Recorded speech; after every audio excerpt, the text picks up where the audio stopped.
The alarm clock screamed at 5:47 a.m., 13 minutes before it was supposed to. Marcus Rivers didn't jump. He never did anymore. His eyes simply opened in the pre-dawn darkness of his studio apartment, already calculating. 13 minutes meant Maya would have extra time for breakfast. 13 minutes meant he could braid her hair properly instead of rushing through it. 13 minutes was a gift. He rolled out of the full-size bed carefully, mindful of the 7-year-old girl sprawled across 3/4 of the mattress, one small brown arm flung over her face, the other clutching Mr. Buttons, the stuffed elephant that had seen better days. Her cornrows were coming loose. He'd need to redo them this weekend. The beads at the ends clicked softly as she shifted in her sleep. Marcus stood for a moment, just watching her breathe. In the gray morning light filtering through the thin curtains, Maya looked exactly like her mother. Same heart-shaped face, same full lips that curved upward even in sleep, same impossible optimism that used to drive him crazy and now kept him alive. Keisha had been gone for 3 years. Aneurysm. No warning. One moment she was laughing at something Maya said, the next she was on the floor, and no amount of Marcus's combat medical training could bring her back. The doctors said it was painless, instant. Marcus still woke up some nights reaching for her, forgetting for those first few seconds that half the bed would always be empty now. He moved quietly to the kitchen, really just a corner of the room with a hot plate, mini fridge, and a microwave that only worked if you hit it in exactly the right spot. The apartment was 400 square feet of barely affordable. Water-stained ceiling, radiator that clanged like a prisoner trying to escape, neighbors whose arguments bled through walls so thin you could hear them breathe. But it was clean. Marcus made sure of that. The windows might be old and the floor might creak, but every surface was scrubbed, every dish washed, every corner swept. Control the things you can control. That's what Sergeant Major Hayes used to say, back when Marcus wore a different uniform and answered to different names. The coffee maker sputtered to life, another second-hand find from the Goodwill on Morrison Street. While it dripped, Marcus pulled eggs from the fridge, bread from the counter, butter from the small container that lived on the windowsill because there wasn't room in the fridge. He'd perfected the art of making breakfast quietly. Crack the eggs one-handed into the bowl. Whisk with a fork instead of the electric mixer he'd sold last year. Pour into the pan with the uneven bottom that required constant attention so nothing burned. If you're enjoying this story so far, don't forget to hit the like button and subscribe. Drop a comment telling me where in the world you're watching from. I love hearing from you. The smell of butter and eggs filled the small space, warm and familiar. Marcus heard Maya stir, a soft mumbling that meant she was fighting consciousness. He smiled despite himself. "Baby girl," he called softly, flipping the eggs with a practiced wrist movement that had nothing to do with cooking and everything to do with muscle memory from a different life. "Breakfast in 5 minutes."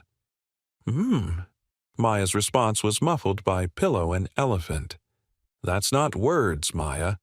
"5 more minutes, Daddy." "Nice try. You said that yesterday and we were late for school." Maya sat up, rubbing her eyes with small fists. Her oversized Jonas Brothers t-shirt, a hand-me-down from Mrs. Chen across the hall, hung off one shoulder. "Is it pancake day?" "It's Tuesday. Pancakes are Saturday." "But what if I wished really hard?" Marcus plated the eggs, added 2 slices of toast. "Then you'd have wished really hard for scrambled eggs and toast, because that's what Tuesday brings." Maya padded over to the kitchen table, really a folding card table with 2 mismatched chairs. She climbed into hers, legs swinging a few inches off the floor. "When I grow up and have lots of money, I'm going to eat pancakes every single day." "Your teeth will fall out." "Then I'll buy new ones. Rich people can do that, right?" Marcus set her plate down and kissed the top of her head, inhaling the coconut oil he'd worked through her hair last night. "Rich people can do a lot of things, but you know what they can't buy?" "Love," Maya recited dutifully.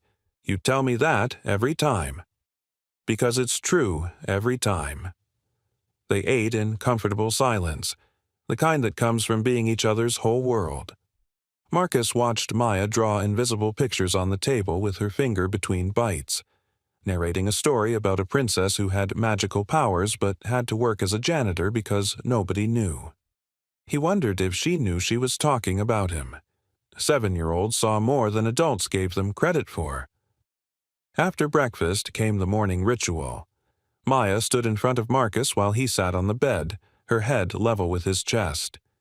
He sectioned her hair carefully, his large hands surprisingly gentle as he worked coconut oil through each section, smoothing down the frizz, checking the scalp for dryness.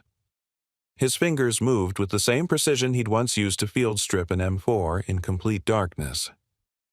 "Daddy?" "Yeah, baby?" Jennifer at school says her dad works in a big building with windows that touch the sky.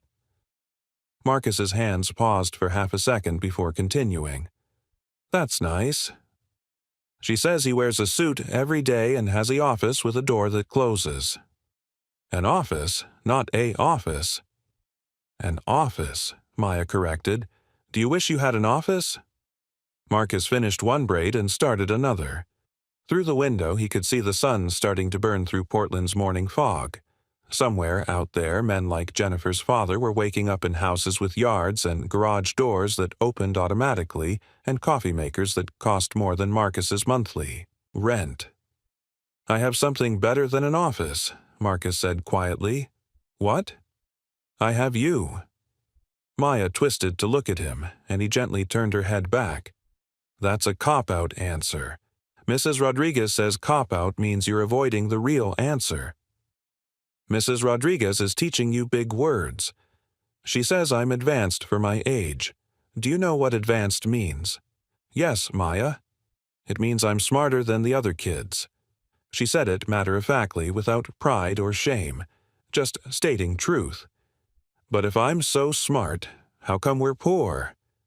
The question landed like a punch to the solar plexus. Marcus's hands stilled. Through the thin walls he could hear Mrs. Chen's television playing the morning news. A siren wailed in the distance. The radiator clanged its morning song. "We're not poor, baby girl. We have a home. We have food. We have each other." Jennifer says poor is when you don't have money for things you need. "And what do we need that we don't have?" Maya thought about this, her face scrunched in concentration. "I guess nothing. But I want things. Wanting and needing are different. I know, but sometimes I want things that feel like needing them." She paused. "Does that make sense?" Marcus finished the last braid and tied it off with a small elastic band, one of 100 he kept in an old Altoids tin. "Yeah, baby, that makes sense." He checked his watch, 6:43. His shift at Luminaire started at 4 p.m., which gave him time to walk Maya to school, come home, sleep for a few hours, then catch the bus downtown. The math of his life was calculated in hours and dollars. Rent was $1,200. Food was $300 if he shopped carefully. Utilities, $150. Maya's school supplies and clothes, whatever was left. His paycheck from Luminaire was $2,800 a month, which left $450 for everything else.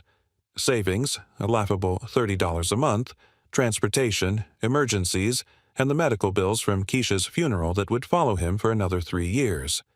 The numbers didn't work. They never worked. But Marcus made them work anyway, because that's what fathers did. He dressed Maya in jeans and a purple sweater that was starting to get small in the arms. Made her brush her teeth while he changed into his own clothes. Dark jeans, a gray Henley, work boots that had been resoled twice. He caught his reflection in the bathroom mirror and barely recognized himself. At 38, Marcus Rivers looked like a man who'd lived 2 lifetimes. Broad shoulders that still carried the military posture even when he slouched. Dark brown skin with a faint scar above his left eyebrow from a training accident in Kandahar. Close-cropped hair going gray at the temples. A beard he kept trimmed short because razors were expensive and growing it out was free. His face was all hard angles and harder experiences, the kind of face that made people cross the street at night without quite knowing why. 5 years ago, he'd been Gunnery Sergeant Marcus Rivers, Force Recon, United States Marine Corps. 15 years of service, 3 tours in Afghanistan, 2 in Iraq, decorated, respected, on track for promotion, the kind of Marine they put on recruiting posters. Then came the training exercise at Camp Pendleton, a routine close-quarters combat drill that went wrong in the way things go wrong when young men are moving fast with weapons in their hands and adrenaline in their blood. Private First Class Jeremy Chen, 20 years old, fresh out of boot camp, eager to prove himself, had zigged when he should have zagged. And Marcus, running the drill, had thrown the strike that connected with the wrong part of Chen's neck at exactly the wrong angle. The kid dropped like someone cut his strings. Marcus had seen men die before, too many men in too many ways, but he'd never been the one to kill a Marine on U.S. soil during a training exercise. The investigation cleared him. Accidental, no negligence. Chen had moved into the strike zone, but Marcus knew the truth. He'd been showing off, demonstrating an advanced technique to intimidate the new guys, and his ego had cost a kid his life. He'd turned in his resignation 3 weeks later.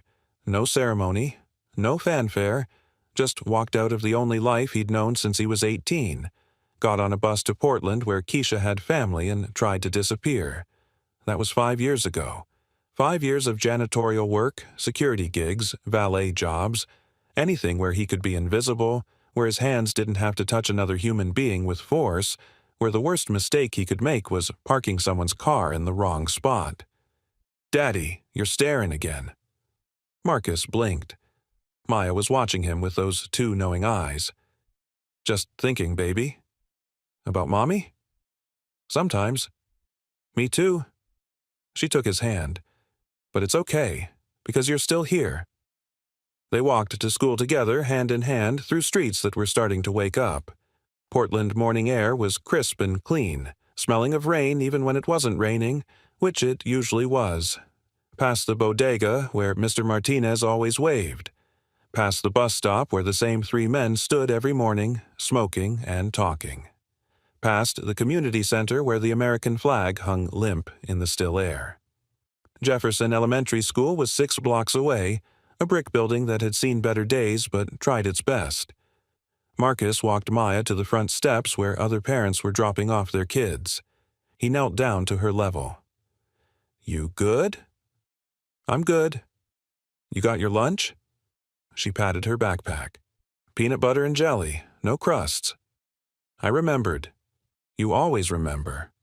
She threw her arms around his neck, squeezing tight. "Love you, Daddy." "Love you more, baby girl." "Love you most." "Not possible." She giggled and ran toward the door where her friend Sophia was waiting. Marcus watched until she disappeared inside, the same way he'd watched the door close behind every Marine he'd ever sent into a building. Making sure. Always making sure. The walk home took 15 minutes. Marcus used the time to do the math again, as if the numbers might be different this time. They weren't. His shift tonight would earn him $15 an hour for 8 hours. $120 before taxes. $96 after. Times 5 days was $488 in a week. Times 4 weeks was not enough. Never enough.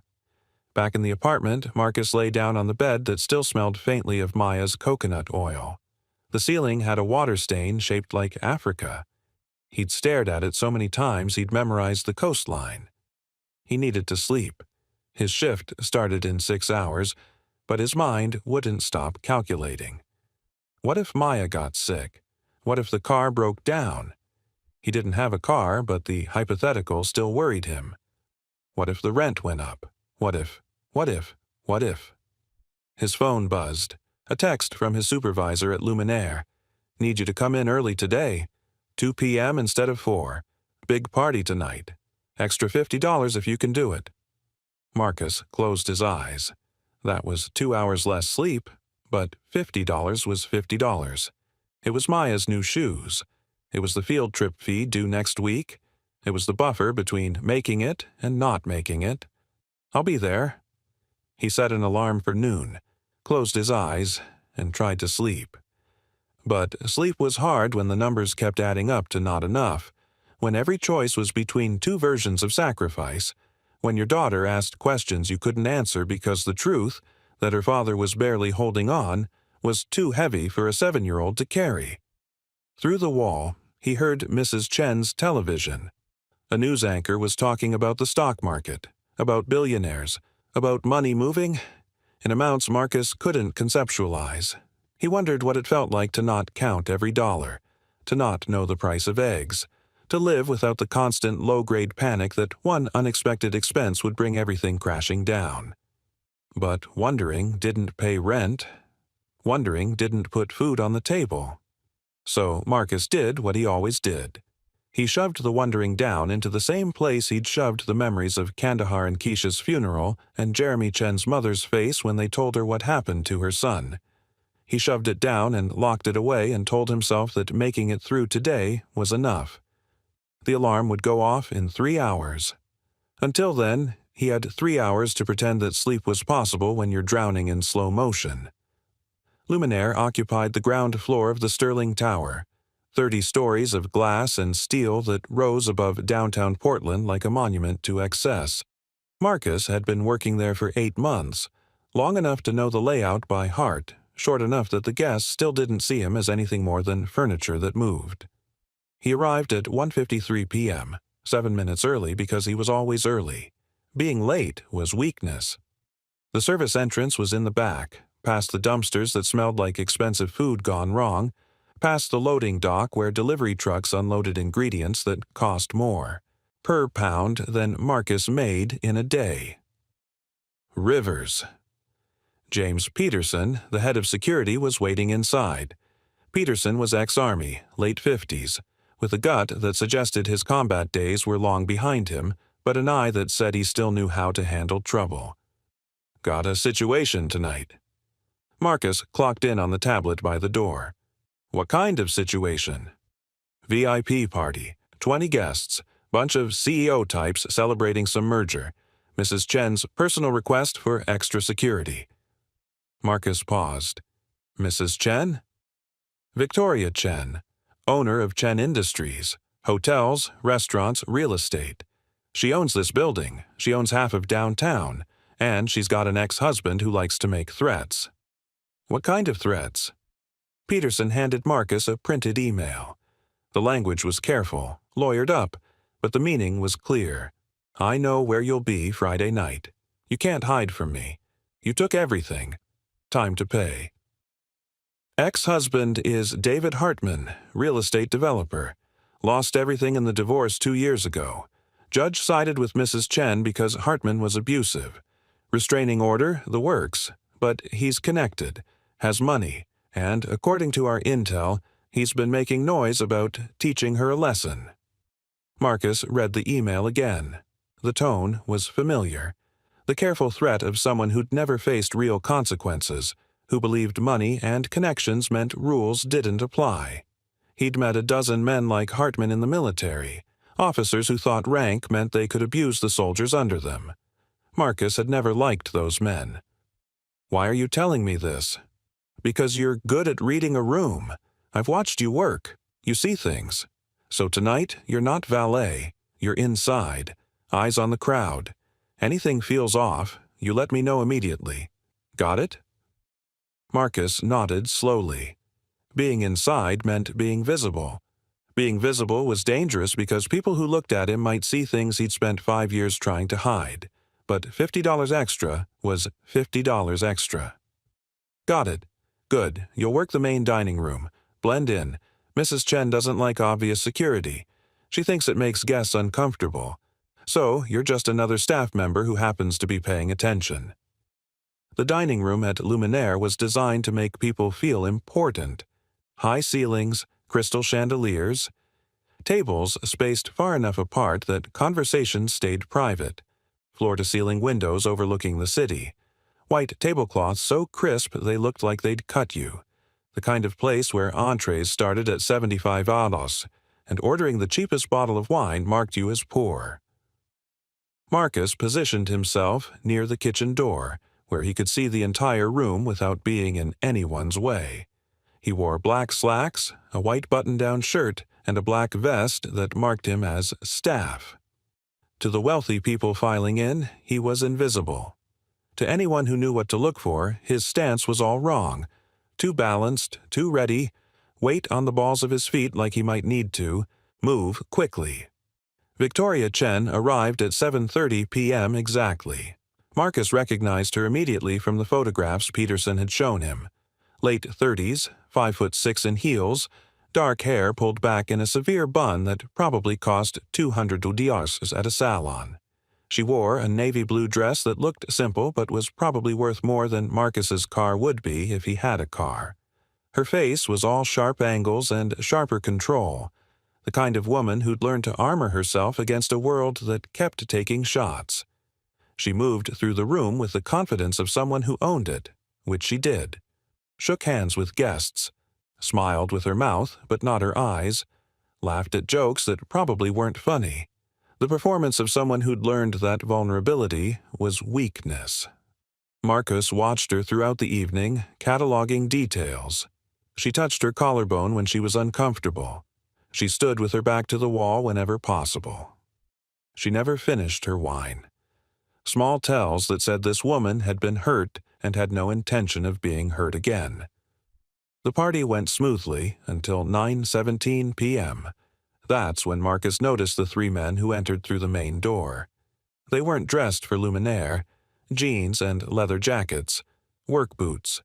One of them had a tattoo climbing his neck, a snake or a dragon. Marcus couldn't tell from this distance. They didn't check in with the hostess. They didn't look at menus. They looked at Victoria Chen. Marcus's body responded before his mind caught up. Heart rate steady, breathing even, muscles loose. The same cold clarity that used to come over him in Kandahar when an ambush was about to happen. He'd spent 5 years trying to forget this feeling. Now it was back, familiar and terrifying. The three men moved through the dining room like they owned it. Other guests glanced up, sensing the wrongness. The tallest one, 6'2", shaved head, moving with the confidence of someone used to intimidation, led the way. The other two flanked him, one on each side. They stopped at Victoria's table. "Mrs. Hartman," the tall one said. His voice was loud enough to carry. Or should I say Mrs. Chen? Hard to keep track when you keep changing your name to erase people. Victoria's face didn't change, but Marcus saw her hands tighten on her wine glass. "I don't know you." "No, but I know your ex-husband. David sends his regards." The room had gone quiet. Conversations died. Forks paused halfway to mouths. That particular silence that comes right before violence. Marcus was already moving. He crossed the dining room in 8 strides, smooth and unhurried. He placed himself between the three men and Victoria's table, not blocking exactly but creating a presence. "Gentlemen," Marcus kept his voice calm, neutral. "The restaurant has a dress code. I'm going to have to ask you to leave." The tall one looked at Marcus for the first time. Really looked. Marcus saw the calculation happen. Seeing a black man in service clothes, making assumptions, deciding Marcus wasn't a threat. That was the tall one's first mistake. "We're not here for dinner," the man said. "We're here to deliver a message. Message can be delivered outside. It's a private message, for the lady. And I'm saying it can wait until you're off the property." The second man, shorter but broader, built like he spent time in a gym, stepped forward. "You want to make this difficult, brother?" Marcus didn't move. "I want to make sure everyone has a nice evening. Right now, you're disrupting that." The tall one smiled, and it wasn't friendly. "You know who hired us?" "Don't care." "David Hartman. You know what he told us to do?" "Still don't care." The third man, wiry, with nervous energy in his hands, pulled something from his jacket. For one terrible second, Marcus thought it was a gun. His body coiled, ready to move, years of training screaming at him to strike first, strike hard, end the threat. But it wasn't a gun. It was an envelope. "Relax, hero," the wiry one said. "Just a letter. From David to his beloved ex-wife." He tossed the envelope on Victoria's table. It landed next to her wine glass. "Consider yourself served," the tall one said. He looked at Marcus. "You can stand down now. We're done here." But they weren't moving toward the door. They were standing there, enjoying the fear, the power, the knowledge that they'd successfully intimidated a room full of rich people who probably hadn't been scared in years. Marcus's training told him to let them go. They'd delivered whatever they came to deliver. The threat was over. But something else in him, something older and angrier, was calculating the angles. 3 men, 1 exit behind them, 20 civilians in potential crossfire. Victoria Chen still sitting at her table, frozen, humiliated in front of her guests. "Time to go," Marcus said, and there was something different in his voice now. Not service, not polite, command. The tall one heard it too. His smile faded. "What are you, security? Last chance to leave on your own. Or what?" That's when the tall one made his second mistake. He put his hand on Marcus's chest. A dismissive push, the kind meant to establish dominance, to make Marcus back down in front of everyone. Marcus didn't move. The tall one pushed harder, and it was like pushing a wall. His smile disappeared completely. "The fuck?" Marcus moved. It wasn't like the movies. There were no fancy flips or dramatic strikes, just economy of motion so practiced it looked effortless. He caught the tall one's wrist, rotated it at an angle that made the man's shoulder socket scream, and used the momentum to guide him toward the door. The whole thing took maybe 2 seconds. The tall one yelped, actual sound of surprise and pain, and stumbled forward. The other 2 reacted. The broad one lunged at Marcus. Marcus sidestepped, used the man's own momentum to send him crashing into a table. Plates shattered. A woman screamed. The wiry one pulled something from his pocket. This time it actually was a weapon, a folding knife that snapped open with a click that seemed impossibly loud. Marcus saw it happen in slow motion, saw the knife, saw the wiry man's stance all wrong, arm extended too far, weight on his back foot. Saw exactly how this would end if Marcus let the old training take over, and for one terrible second he wanted to let loose all the violence he'd been holding back for 5 years, wanted to show these men what happened when you threatened people in front of him, wanted to be Gunnery Sergeant Rivers again, the man who could end a fight before it started. But then he saw Maya's face in his mind, saw Jeremy Chen's mother, saw all the reasons he'd walked away. Marcus didn't strike. He moved inside the knife's arc, trapped the wiry man's arm, and applied pressure to the nerve cluster in the wrist. The knife clattered to the floor. The man gasped and dropped to his knees. The whole fight, if you could call it a fight, lasted maybe 15 seconds. 3 men down. Not unconscious, not injured, just handled, controlled, neutralized without unnecessary violence. The dining room was utterly silent. Marcus stepped back, breathing steady, and looked at the 3 men. "You need to leave. Now." The tall one was holding his shoulder, face twisted in pain and confusion. "Who the fuck are you?" "Someone who's asking nicely, won't ask again." James Peterson appeared in the doorway, backup security with him. "Problem here?" "These gentlemen were just leaving," Marcus said calmly. "Right?" The 3 men looked at each other. Whatever bravado they'd brought with them was gone. They stood slowly, carefully, like men who just realized they'd made a very serious error in judgment. "This isn't over," the tall one muttered, but he was already backing toward the door. "Yes, it is," Marcus said quietly. "Tell Hartman if he wants to send a message, use the mail." They left. Peterson's team followed them out to make sure they actually got in their vehicle and drove away. The dining room remained frozen for another moment. Then, slowly, conversation resumed. Nervous laughter, the clink of silverware, people trying to pretend they hadn't just witnessed violence in a 5-star restaurant. Marcus turned to Victoria Chen. She was still sitting at her table, hands flat against the white tablecloth, breathing carefully like someone trying not to panic. "Ma'am," Marcus said gently, "are you all right?" Victoria looked up at him, and for the first time her armor cracked. Her eyes were wide, shocked, human. Yes, thank you. You're security, ma'am. I've never seen you before. I'm usually outside, valet. The valet just—" She gestured vaguely at the door where the three men had exited. "Did what you just did?" "Yes, ma'am." "Who are you?" That was the question Marcus had been avoiding for 5 years. The question he didn't want asked because answering it meant remembering who he used to be. But looking at Victoria Chen, seeing the fear in her eyes mixed with something else, gratitude, curiosity, the beginning of trust, Marcus realized he was done hiding.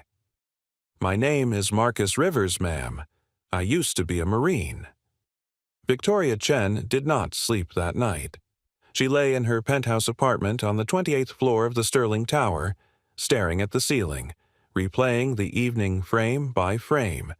The three men, the envelope, the way her chest had tightened when she realized David had actually done it, had actually sent people to intimidate her in public, and then Marcus Rivers, the valet who moved like a soldier, who'd handled 3 armed men like it was nothing, who'd spoken with a voice that made grown men obey without question, who'd called her ma'am with such quiet respect that it had taken her a moment to remember the last time anyone had spoken to her that way. At 3 a.m., Victoria gave up on sleep. She pulled on a robe and moved to her living room, where floor-to-ceiling windows offered a view of Portland spreading out below like a circuit board of lights. This was her city. She'd built an empire here. Chen Industries owned 17 hotels, 23 restaurants, and enough commercial real estate to make her one of the wealthiest people in Oregon. None of it made her feel safe. The envelope from David sat on her coffee table, unopened. She knew what it would say. More threats. More reminders that he hadn't forgotten what she'd taken from him. More of the obsessive rage that had characterized their marriage and now characterized their divorce. Victoria picked up her phone and called her lawyer. "It's 3 a.m., Richard Castellano answered, sounding like it. "I need to know everything about Marcus Rivers. He works valet at Billionaire. I want his employment history, background check, everything." "Victoria, what happened?" "David sent people tonight. 3 men. Marcus stopped them." A pause. "Are you hurt?" "No, but I need to know who Marcus Rivers is. Now. I'll have it by morning." Victoria hung up and sat in the darkness, wrapping her arms around herself. She was 37 years old, and she'd spent the last 5 years building walls so high nobody could see her anymore. After David, after the hitting and the controlling and the slow erosion of everything she'd been before him, Victoria had made a choice.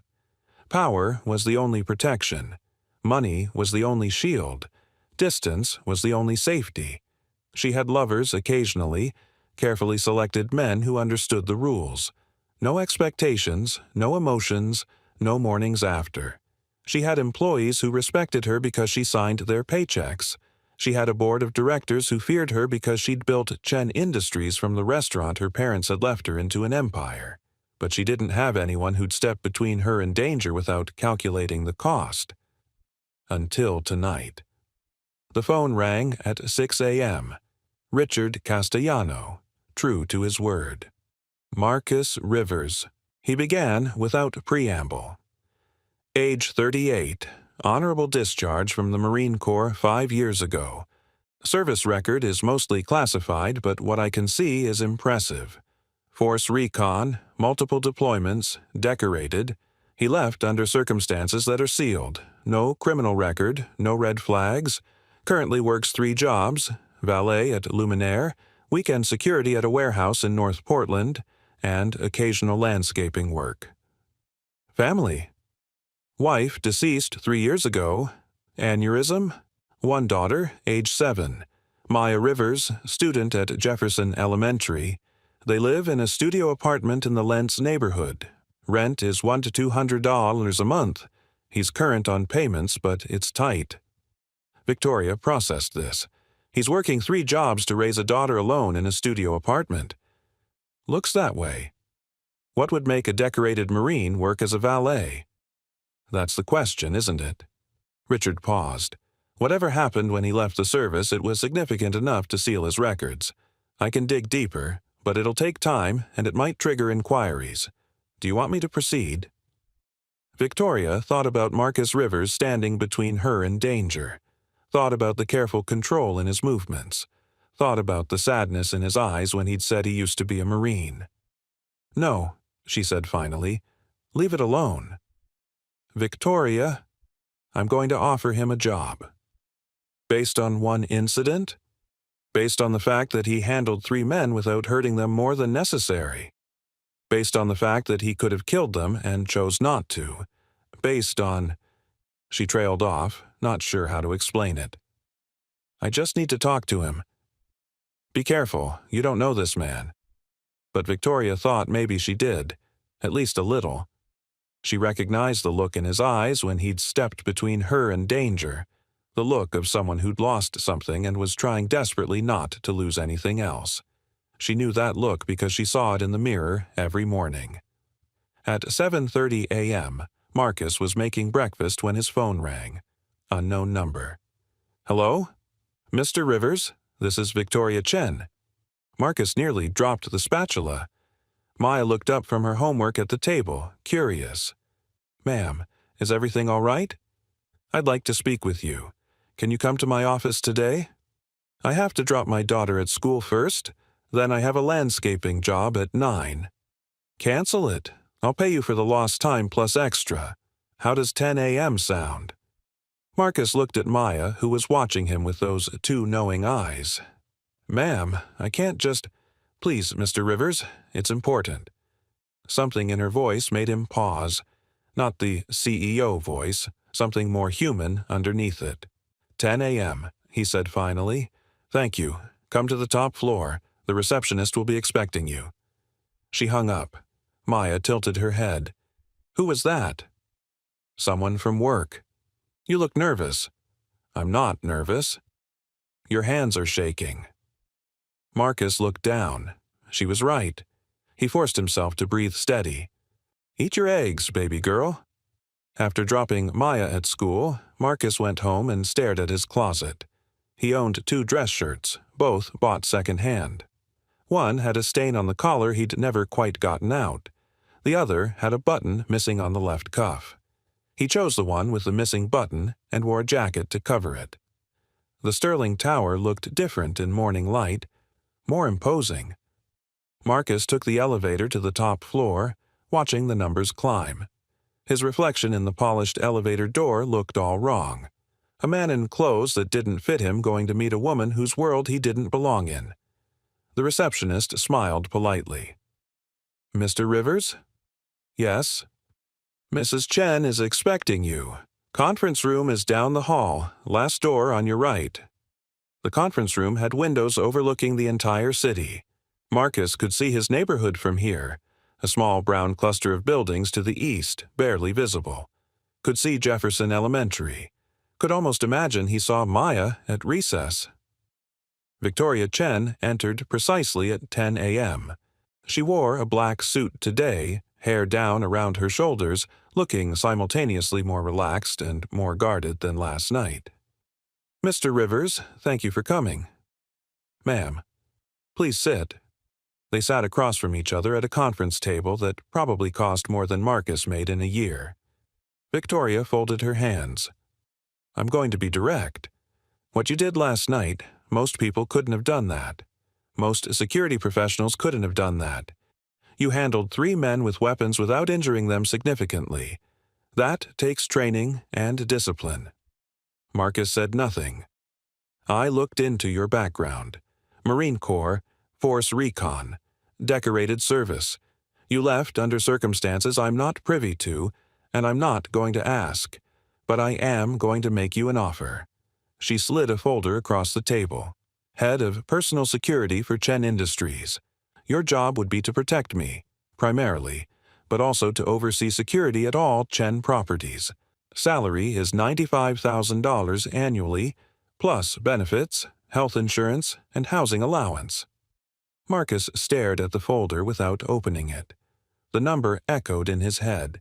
$95,000. That was more than he'd made in the entire last 2 years combined. Why me? Because last night you had every reason to hurt those men and you chose not to. Because you moved to protect me without hesitation or calculation. Because... She stopped, choosing her words carefully. Because I've spent 5 years surrounding myself with people I pay to care. Last night you cared without being paid. That's rare. Marcus opened the folder, saw the numbers in black and white, saw the description of duties, saw the benefits package that included health insurance for dependents. Maya could see a dentist. Maya could have new shoes when she needed them instead of when they fell apart. Maya could eat pancakes every day if she wanted. But under the hope, darker thoughts stirred. This was stepping back into the world he'd left, back into situations where his judgment mattered, where his actions had consequences, where one mistake could... "I can't," Marcus heard himself say. Victoria blinked. "I'm sorry? I appreciate the offer, ma'am, but I can't accept." "Can you tell me why?" Marcus looked out the window, saw his neighborhood, saw the life he'd built from nothing, safe and small and contained, saw Maya's smile this morning when he'd kissed her goodbye. "Because the last time I used these skills professionally, someone died." The words hung in the air. Victoria's expression softened. "Tell me." So Marcus told her about Jeremy Chen, about the training accident, about walking away from the only life he'd known because he couldn't trust himself anymore, about 5 years of pushing mops and parking cars and doing anything that kept his hands from hurting people. When he finished, Victoria was quiet for a long moment. "Mr. Rivers," she finally said, "I've made a lot of mistakes in my life. I married a man who hurt me for 7 years. I let him make me small. I let him convince me I deserved it. When I finally left, I swore I'd never let anyone make me vulnerable again." She met his eyes. "But last night, you made me feel safe. For the first time in years, I felt protected instead of alone. And I think maybe you need to feel that too, that you can use your strength to protect instead of harm." Marcus wanted to say no, wanted to stand up, walk out, go back to his invisible life. But something in Victoria's words connected to the part of him that had been drowning slowly for 5 years. "I have a daughter," he said finally. "She's 7. She's everything. If I take this job and something happens, if I make another mistake, then we'll handle it together." "You don't know me, ma'am." "I know enough." Victoria stood. "Think about it. Take the weekend. The offer will remain open until Monday." She walked toward the door, then paused. "Mr. Rivers, that envelope David's men delivered last night. Do you know what was in it?" "No, ma'am." "Legal documents trying to claim I owe him half my company. Claim that my assets during our marriage should be split retroactively. It's nonsense. My lawyers will handle it. But David doesn't care about winning. He cares about making me suffer, making me afraid." She looked back at him. "I'm tired of being afraid. I think you are too." She left. Marcus sat alone in the conference room, holding a folder that represented everything he wanted and everything he feared. Through the window, the city sprawled out beneath him, full of people living lives he could barely imagine. His phone buzzed. A text from Maya's school. Field trip next Friday to the Science Museum. Permission slip and $25 fee required. $25. In his old life, that would be easy. In his current life, it was a calculation involving which bill could wait. In the life Victoria Chen was offering, it was nothing. Marcus closed the folder and stood up. He needed to think. Needed to figure out if he was ready to stop hiding. Needed to decide if protecting one woman was worth risking everything he'd built to keep himself and Maya safe. But as he rode the elevator down, watching the floor numbers descend, he realized something. He'd already decided. The moment Victoria said, "I think you are too," he'd felt something shift inside him. 5 years of holding so tight to safety that he'd forgotten what it felt like to be useful, to be needed, to be something more than a collection of mistakes. Maya deserved pancakes every day if she wanted them, deserved field trips without her father having to choose which bill to skip, deserved a father who could look her in the eye and say he was doing his best without the weight of barely surviving crushing the truth. And maybe, just maybe, Marcus deserved a chance to find out if he could trust himself again. When he got home, Marcus didn't go inside immediately. He stood on the sidewalk outside his building, looking up at the window of his studio apartment. One window, 400 square feet, the sum total of his life since Keisha died. He pulled out his phone and called Victoria Chen's office. Mrs. Chen's office. "This is Marcus Rivers. Can you tell Mrs. Chen I've made my decision?" "One moment, please." Victoria's voice came on the line. "Mr. Rivers, when do I start?" A pause, then, "Monday, 8 a.m. And Mr. Rivers, thank you. Don't thank me yet, ma'am, I might disappoint you." "I don't think you will." They hung up. Marcus stood on the sidewalk, feeling the weight of his decision settle into his bones. This was either the beginning of something new or the end of the careful peace he'd built. Either way, there was no going back now. Marcus stood in Victoria's penthouse as 3 armed men burst through the door. David Hartman led them, eyes wild with rage. "You took everything from me," David screamed at Victoria. Marcus moved without thinking. Years of training flooded back. He disarmed the first man with a wrist lock, sent the second sprawling with a hip throw, and had the third on the ground before anyone could blink. David lunged at Victoria with a knife. Marcus intercepted, catching his wrist mid-strike. "It's over, David." Police sirens wailed outside. Victoria had triggered the silent alarm. As officers led David away in handcuffs, Victoria turned to Marcus, eyes glistening. "You saved my life. That's the job, ma'am. Stop calling me ma'am. My name is Victoria." 6 months later, Maya stood in Victoria's office, signing "thank you" to Victoria's deaf assistant. Marcus watched from the doorway, heart full. Victoria had integrated into their lives slowly. Saturday breakfasts, helping Maya with homework, teaching her about business while Marcus taught Victoria about letting people in. "Daddy," Maya said one evening, "is Victoria your girlfriend?" Marcus looked at Victoria, who'd frozen mid-dishwashing. "Would that be okay? With you?" Maya grinned. "Only if she stays for pancakes." Victoria laughed, the first real laugh Marcus had heard from her. "I can do pancakes." 1 year later, the courtroom was packed. David's final appeal for harassment charges. Marcus sat beside Victoria, their hands intertwined.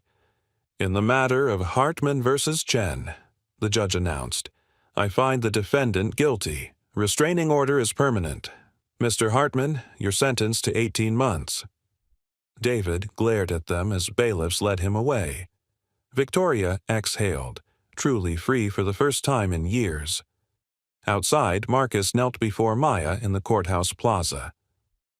"Baby girl, I have a question." "You're gonna ask Victoria to marry you," Maya squealed. Marcus laughed. "How did you—" "I'm advanced for my age, remember?" He turned to Victoria, who stood there crying and laughing. "Victoria Chen, will you—" "Yes." She pulled him up, kissing him as Maya cheered. Marcus stood in their new home, a real house with a yard, watching Victoria braid Maya's hair. She still got it wrong sometimes, but Maya was patient. "Daddy," Maya called. "Mom needs help." Mom. Victoria had legally adopted Maya 6 months ago. His phone buzzed. A text from James Peterson. "Another situation at Luminaire. Need your expertise." Marcus smiled. He was head of security for Chen Industries now, training others to protect without harming, teaching them that real strength was control. Victoria looked up, reading his face. "You have to go. Just for a few hours." She kissed him.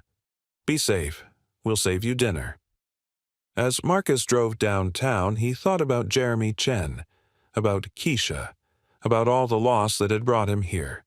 The pain didn't disappear, but it had purpose now. He wasn't hiding anymore. He was protecting. He was loving. He was living. And for the first time in 8 years, Marcus Rivers was home. Thank you so much for watching until the end. If you loved this story, check out the other videos on your screen now. I think you'll really enjoy them. And don't forget to subscribe if you haven't already. See you in the next story.